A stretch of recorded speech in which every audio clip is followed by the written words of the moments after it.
Hello everyone and welcome back to All Indie. Today, I'm not playing a game, but instead I thought to get myself back into the groove of making videos, I thought that I would make a top 5 best demos of 2024.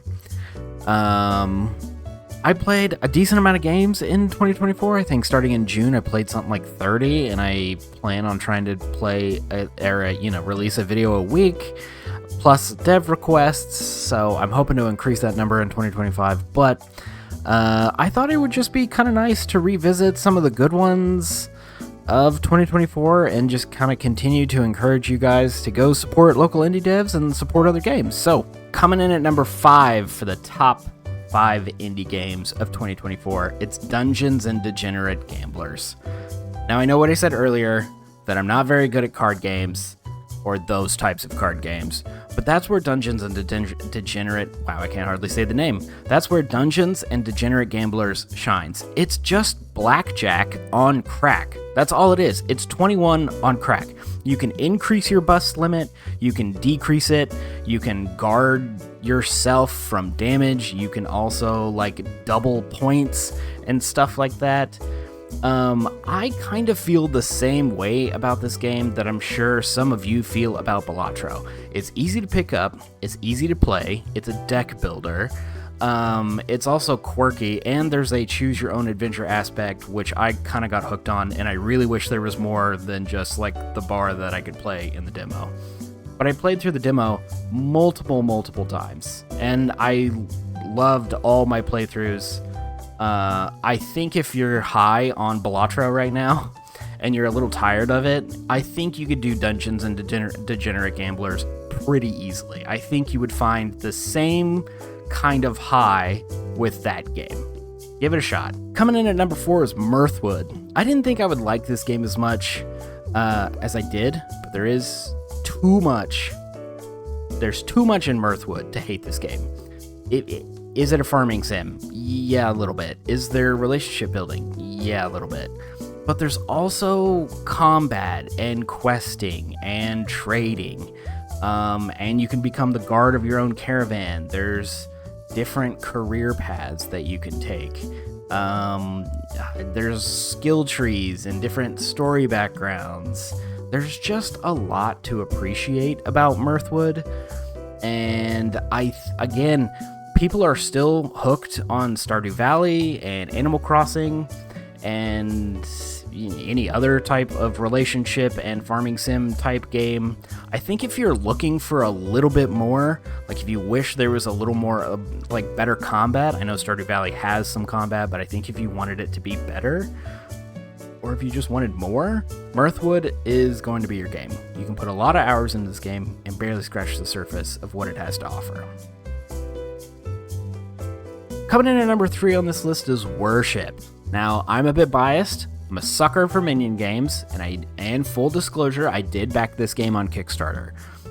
But I think Worship takes the minion genre a step further in allowing the main character to be a part of the action. You can control others, you can recruit minions, but the main cult leader gets to cast spells and do some of the fighting himself.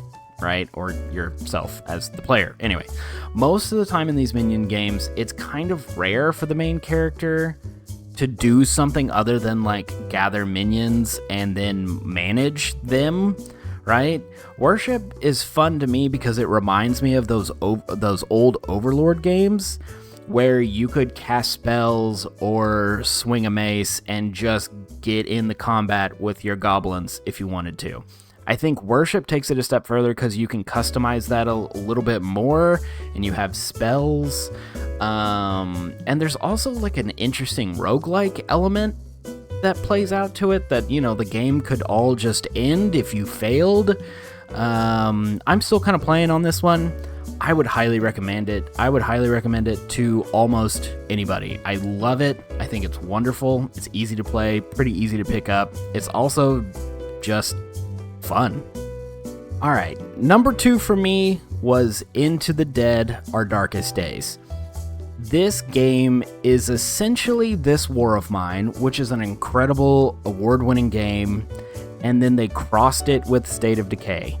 You've got to worry about your home base. You've got to worry about being under attack from zombies all the time. So one of your characters has to stay behind to maintain the barriers, but you can't do that all the time. Somebody's got to go out and they have to scavenge for food and supplies, right?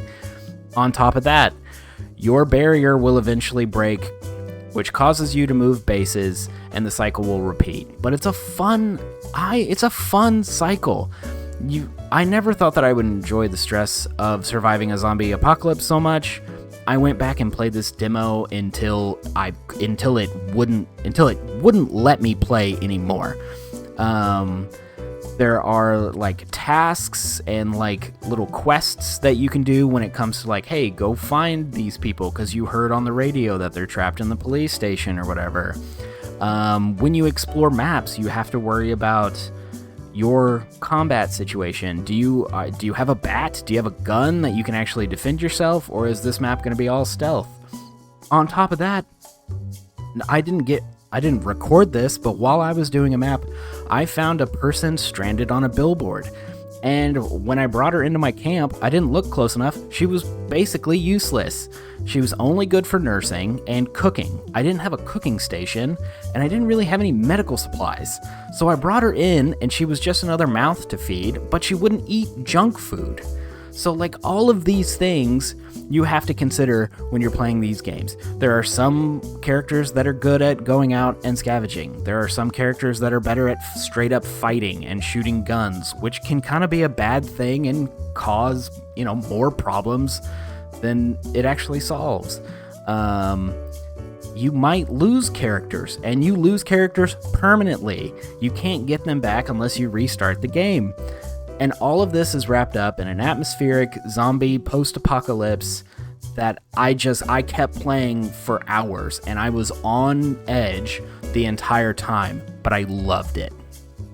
Lastly, finally, my number one demo of 2024 was Wild Bastards.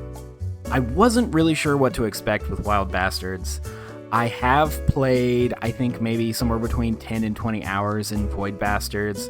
It's the same developers, but Void Bastards is the previous game. It's the sci-fi space game that they developed.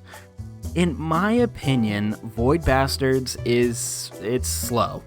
It's methodical. You can sometimes spend hours on one ship and have barely looted anything because there's so many cameras and security, triggers and characters trying to kill you and things like that. And sometimes you have to sacrifice characters, or they die on the ship and you have to leave them behind, which means that you don't get anything, and then you have to repeat that slow, methodical searching of another ship. And I think Wild Bastards pretty much fixes all of those complaints.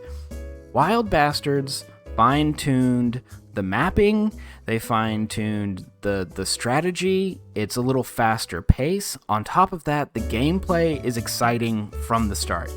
You can play as Spider Rosa, the dual-wielding six-shooter, half-spider character that throws out decoys to distract your enemies, or you can play as Casino, he's a robot wielding a double-barreled shotgun, and his special is just to explode an enemy on the map. Not only that, but you can switch between them. So if you're playing a map that's closer together, you might want to play Casino. Or if you're playing a map that's a little more spread out, you can play Spider Rosa.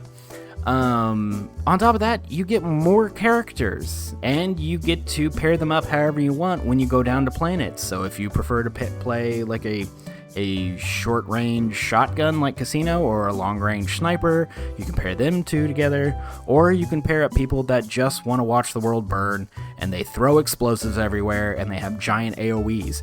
That's all fine. You can absolutely do that. On top of that, the characters are upgradable.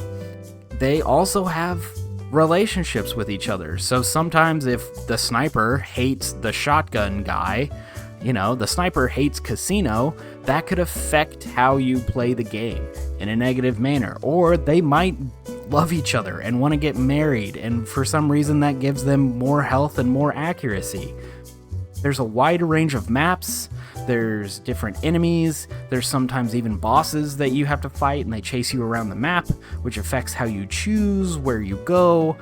And Wild Bastards was easy, it was fun, it was exciting, there was a hint of strategy, there was a smidgen of story, and honestly, with the attention that Void Bastards got, I'm surprised that it didn't get more attention in 2024. With all that being said, all of the links to these games are down below. I believe most of them still have a demo, so if you want to go check them out, click on the links below.